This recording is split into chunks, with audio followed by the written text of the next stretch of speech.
proper healing requires more blood, histamine is there released, there's higher blood flow. Histamine just increases the vessel's diameter, which relaxes the vessels. But if there is hypersensitive or allergic reaction, and the release of histamine is enormous, and it's in the whole body, we've got dilation of blood vessels through the body.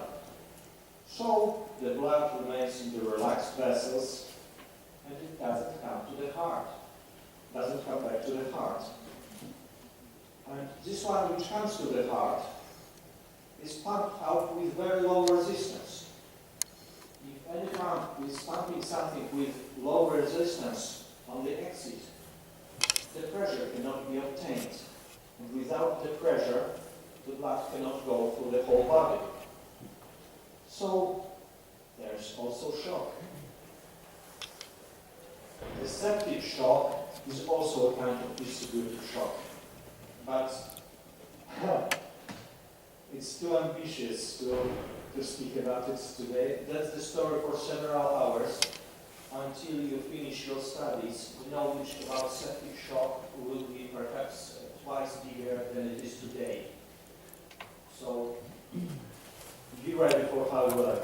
To put it simply,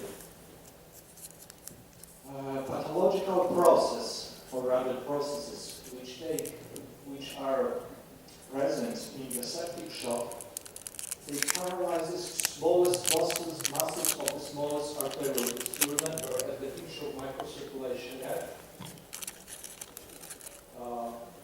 the gates which come to the anastomosis or microcirculation. Imagine that in all our body, all the gates are opened and the muscles are paralyzed. It's because of the septic shock toxins. And toxins, endogenous, exogenous, and so on. And it makes the microcirculatory at the beginning very effective, and it's a hyperdynamic phase of shock, and then when the heart is tired with pumping enormous volumes of blood, it becomes absolutely ineffective. And septic shock is the main reason of death in the intensive care units. For your curiosity, how to imagine septic shock? There must be a source of microbes. Let's say abscessus on the leg. Someone had a wound, didn't take care of it, it was dirty with some sand or something like this. It was not properly cleaned. So the microbes reproduced there, and then they started to go into the blood, and we've got the situation in which microbes reproduce themselves and are present in blood and other body fluids. They can start to live in other organs and destroy them. They can start living in kidneys, in brain. The brain is dead. In heart. They also intoxicate patients with their toxins, but there is also another problem. The organisms answer to that threat. You see, if there is abscess only one place, the potential, the organism is fighting with this. But if there are microbes all around the body, bacteria or fungi, whatever, the defensive answer to this may kill the patient.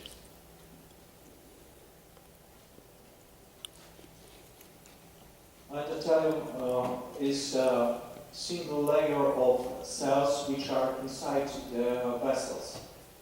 It's the internal layer of the cells. And if it's destroyed, the water from our vessels goes out to the body, makes edemas. It goes out to the tissues. Well, about the septic shock, we can talk endlessly. For instance, only the Staphylococcus aureus produces 32 toxins. The story about every or one of them is for about 15 minutes. Do not worry, microbiology will be talking about it, so you will have opportunity to learn. So in the septic shock, from one point of view, from one point, the microbes are destroying the body and produce the shock, but also the patient's answer. If it's exaggerated, it's too high, it can also kill the patient. What's common in all distributive shocks? There is normal blood volume, but a large capacity of vessels, and it's a disproportion. Result is the same as in every shock. Less blood coming back to heart, and the one which is leaving heart goes out to enlarged arteries. No pressure can be obtained. Final result, as you may assume, the collapse of microcirculation in some parts of organisms. In those parts, the cells don't obtain much enough oxygen, and so on. Cardiogenic shock, quite easy to understand. A knife puncture, it doesn't kill the patient from the very beginning, it produces the shock. Heart infarction, myocardial infarction, and it is arrhythmias, myocardial infection, for instance, during septic shock. Then heart is unable to pump effectively the blood. If inadequate volume of blood is pumped per minute, not all tissues will obtain the blood. So some parts of the blood, with its microcirculation, will not deliver oxygen and everything what's necessary there. Oxygen is the most important. Obstructive shock.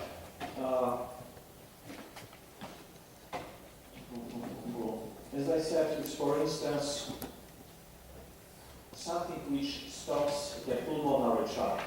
You know, something, the artery which goes out from the right ventricle. And it's quite often coming pathology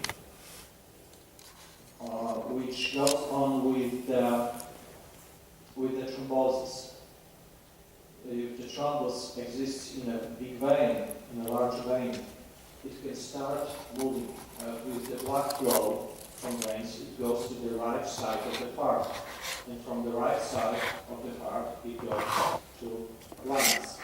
It can stop in one part of the lung circulation, and it's called pulmonary thromboembolia. Very bad disease, very difficult to diagnose. It looks like many other disease. And it's number one, if we talk about the killing disease recognized in the autopsy after death. And nothing seems to be a resolution for that problem, because it's such a disease. And heart tamponade. Heart tamponade exists when the heart cannot relax, cannot fulfill with the blood because it cannot make relaxation. It happens in some pathological states, like through large effusion in the pericardium. You know, the heart is a muscle, but it's inside a sac.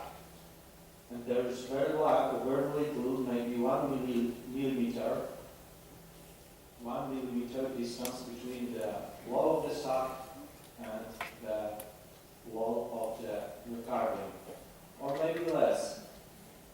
There is some liquid inside, but if in some disease there is much more liquid inside the sac, the heart cannot make the relaxation phase. The ventricles cannot fulfill with the blood, and it's called heart tamponade. Some scientists say obstructive shock is just a kind of cardiogenic shock. Okay, let's leave the discussion, academic discussion for them. For practitioners, discussion is useless. Treatment is important. Symptoms. There are many similarities in the shots, but there are also differences. Here I encourage you to learn anatomy and next year physiology. It really helps in understanding medicine. Later when it comes to pathophysiology, to the diagnosis and treatment. Symptoms are different. I have divided the symptoms into the parts called A, B, C, and skin. A for airways. It's a problem only when anaphylactic shock occurs, because it sometimes goes with the edema of larynx.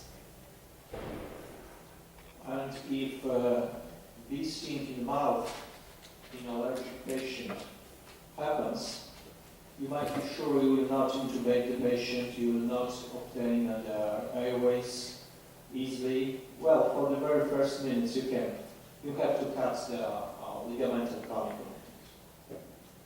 Breathing.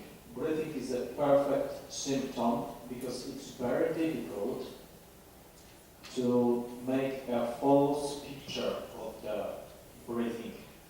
I mean, if there's a problem of circulation, there are many drugs widely used which can block the heart rate increase, and it's deceiving us. But the breathing, until the patient gets heroin, morphine, or something like this, which blocks the respiratory center, breathing is always saying us the truth. If we count respiratory rate, and it's over 20, and the patient at rest, and it's not a kind of psychological disease, any panic attack or anything like this, any history, we might be sure the patient is fighting for life, because the patient is increasing the respiratory rate. Something is going on. Usually at rest, we don't have to breathe more than 20 per minute. 12 is enough for us. And when we see someone over 35, you might be sure somebody is desperately fighting for life.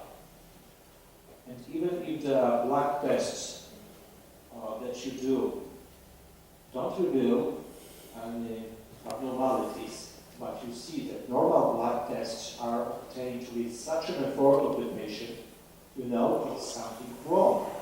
Those results should be with normal breathing rate. Then circulation, heart rate and blood pressure, that's easy, but also capillary refill. What is capillary refill, do you know? I suppose not. Take a look at your nails. The ladies with tips, somebody take a look at nails of somebody who doesn't have nails.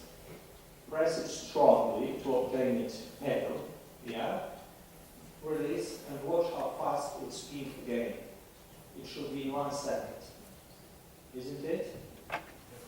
It's called capillary refill. Because under the nail we see what's in the microcirculation of our finger. If the capillary refill is stronger than 2 seconds, it's something wrong. We may say, why the blood doesn't come to the finger as fast as it should. Also, it's important to touch the skin, warm or cold, but it's also deceiving. In the septic shock, it's warm at the beginning for the first several hours. And touch the nose. Nose, the tip of the nose, at the patient who is shocked, is always cold. And it's the first part which is getting cold with the shock. A very old doctor, he's retired now, told me that he was always recognizing if somebody is in shock when he had suspicion that there is internal bleeding and he didn't know what's going on with the patient.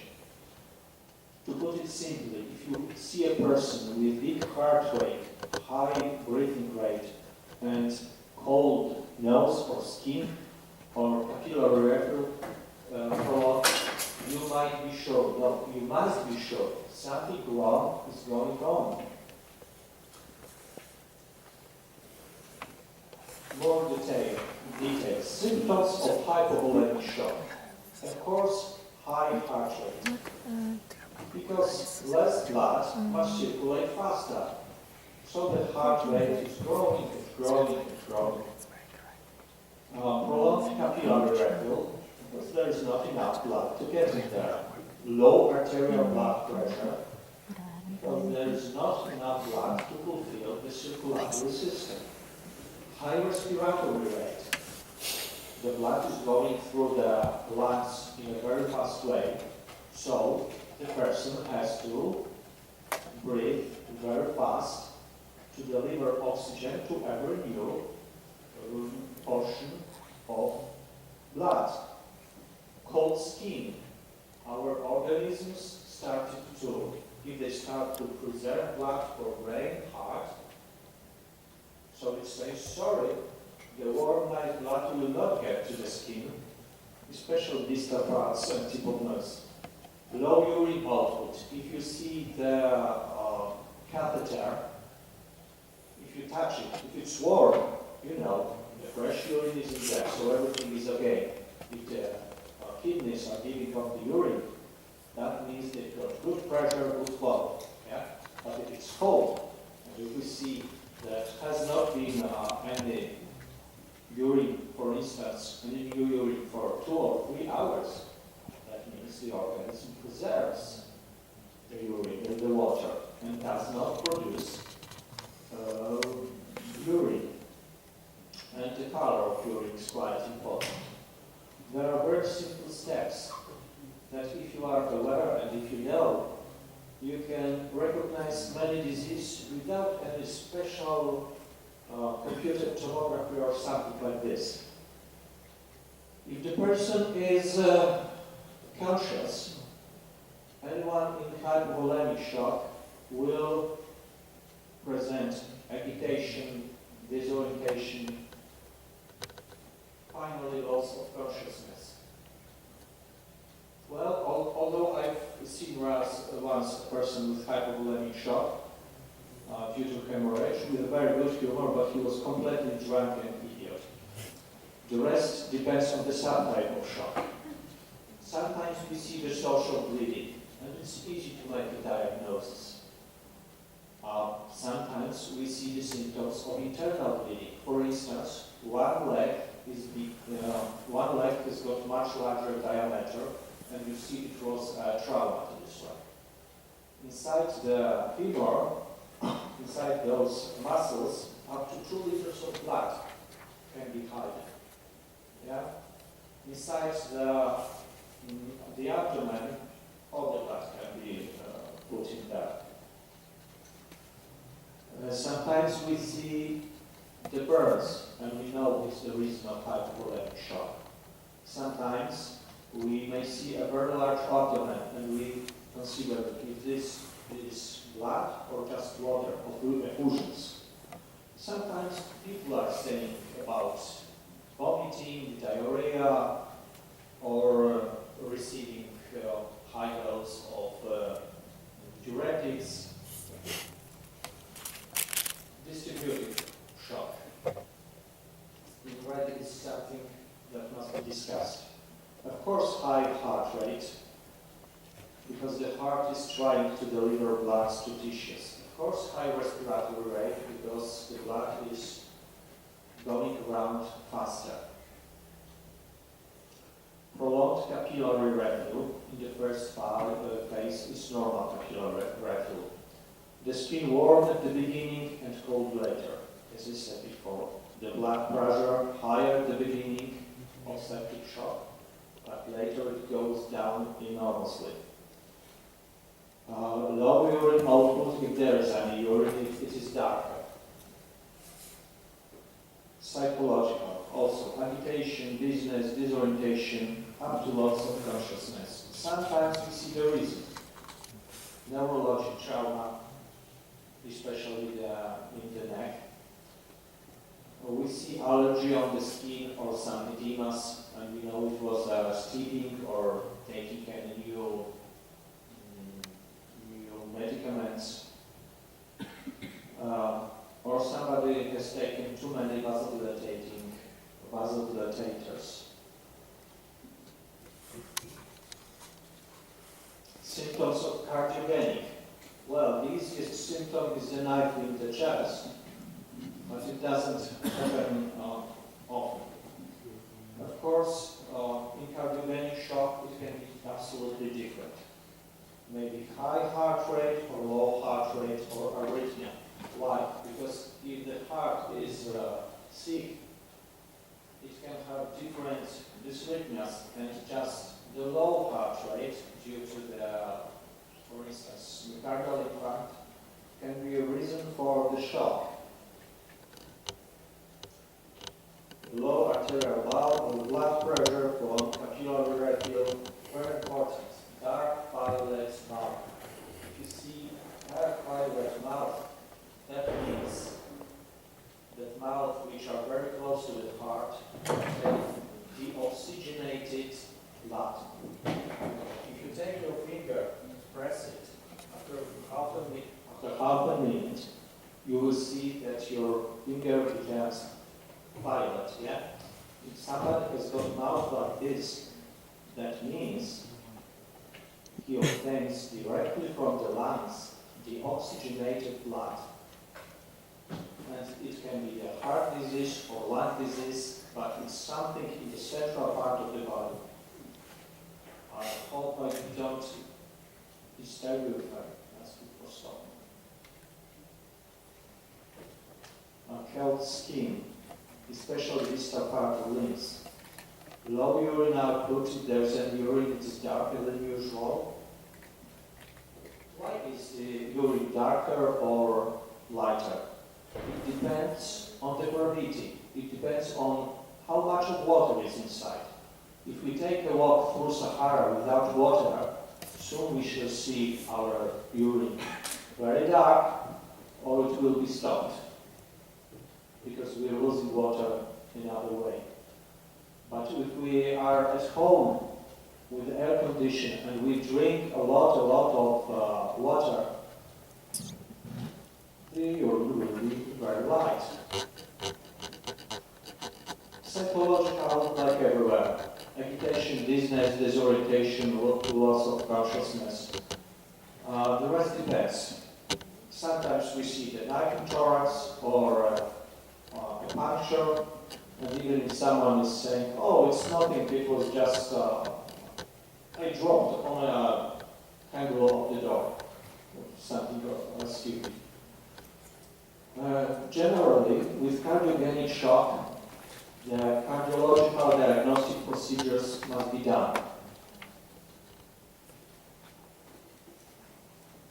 Symptoms of obturative shock, similar to diagnosis, similar to cardiogenic, very difficult to diagnosis, and it's specialistic area.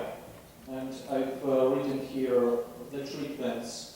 It's good if you know, but it's not necessary that you will start doing it tomorrow, because it's puncture of pericardium.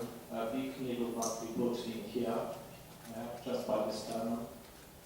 With thromboembolia, fibrinolysis intravenously, fibrinolytic drugs must be given, or cardiosurgery even with artificial circulation, like with cardiac transportation, very serious surgery. If tension pneumothorax is simple, just puncture of the lungs, but it's just by the way. Obturative shock is for specialistic diagnosis. Very important to memorize is Algover index, so the relationship between the heart rate and blood pressure in millimeters of mercury.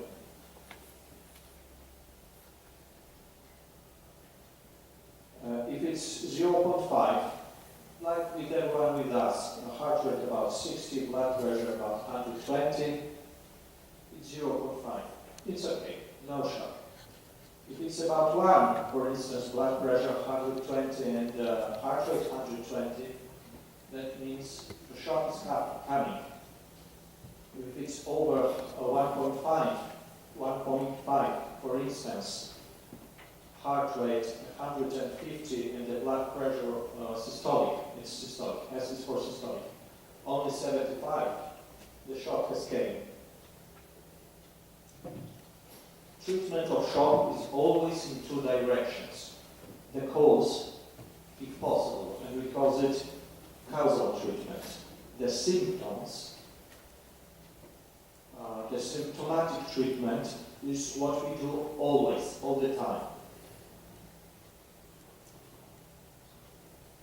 So, causal treatment if possible. If there is a hemorrhage, stop bleeding and deliver transfusions.